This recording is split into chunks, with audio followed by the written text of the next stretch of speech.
welcome to Pasture Bedtime. My name's Bev. I don't know about you, but the past few weeks have been a bit of a blur. With the soaring temperatures have come stories of low yields, pictures of devastating wildfires, and moments of yet more political arseholery at home and abroad, creating high tensions and even higher prices. For the food and farming community, the combined effect of these pressures will probably get worse before they get better, the impacts of which affecting an industry that does not have its troubles to seek, as an old friend of mine would say.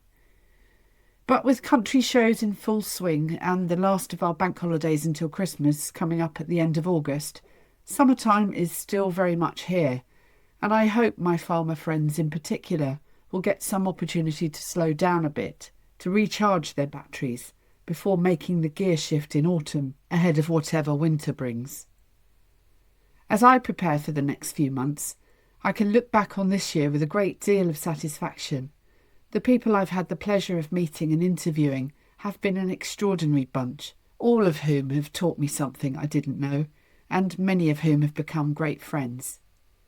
Naturally, pinning down people for recordings this month has been a bit of a challenge, and so, taking my own advice to slow down a bit, I'm going to take a short break of publishing new episodes, returning on August the 30th for, let's call it, Season 2.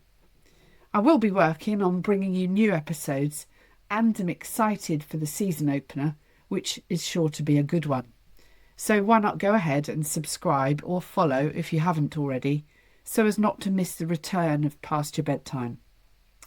Now, I feel a bit guilty leaving you high and dry, so I thought I'd share with you some of my summer reading. If you get the chance, do check them out, and I'd love to know what you think. So here goes with my top 3 on the reading pile. Well, no prizes really for what is possibly flying off the shelves at the moment, and that's Harvest, the biographical account from Minette Batters. The sleeve notes outline the following. The first female president of the National Farmers Union in its 109-year history tells the story of how she fought tooth and nail for British farms through some of the country's most tumultuous years, and what we need to do next. Born and raised on a small farm, Minette's love for farming never wavered. Even after her father warned her there was no future in farming, her heart brought her home to take over the family business. While running the farm, managing her successful catering business and raising her twins, she joined the NFU to help advocate for locally grown food and the people who feed us.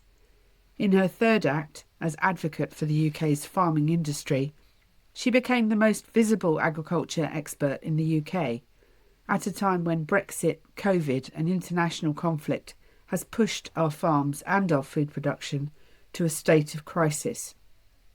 Who better to guide us through the political landscape that surrounds how we feed the nation and what our farmers need to thrive? Blending memoir and manifesto, this book is a powerful insight into the real lives of farmers, a love letter to British rural life, and a rallying cry to save it, and how. I find this book fascinating, filling in many gaps in my knowledge, in that way that a good teacher paints a picture. She's also a force to be reckoned with a toughness that exemplifies the qualities we admire so much in farming. So I'm listening on Audible because I can grab 20 minutes or so in the morning, and I'll always discover something new. Next on my list is Fieldwork by Bella Bathurst. A couple of months ago I met a well-respected lady in the industry who was keen to hear my story and help in whatever way she could. She reached round to her bookshelf and said, "If there's one book you should read, Bev, it's this." I was pretty chuffed when I let her know that I'd already read it. And I would say the same to anyone I met who was looking to understand farming in today's world. As the cover states, there's gardening on the TV and agriculture in the news, but we still know little about the people who shape our landscape and put food on our tables. What does it really take to pull a life out of the earth? Do you have to be born to it? Why is it so difficult to get in or out? Part memoir, part documentary. Here for the first time is the story of farming as told by farmers. Last in my top 3 is Words from the Hedge by Richard Negus. Back in January I fell down a bit of a metaphorical rabbit hole, stumbling across the Instagram account of Stephen McCulloch, the Devon hedge layer.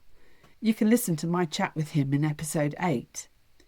Hedge laying is an ancient craft, seeing something of a revival playing an important role, such as it does in the ever-changing policies of sustainable land management. In summary, as the cover notes remind us, hedges are essential for much-needed wildlife recovery. Written with vigour and humour and exploring everything from the practical complexities of modern farming and land ownership to the challenges faced by conservationists, Words from the Hedge is a timely exploration of how we can use hedges to make the British countryside a place where nature has a home. This book is such an easy read to get into if you've got the slightest inclination toward traditions and days gone by, but in it there's very much a sense of hope that we might recover something we thought we'd lost. I hope you'll check out my recommendations, or if you have any of your own, drop a comment below. Wishing everyone a relaxing few weeks if you have the chance to slow down. I'll be back on August the 30th chatting to more great people in agriculture and the rural community. But for now, if it is past your bedtime, well, perhaps it's time to turn in. Until next time.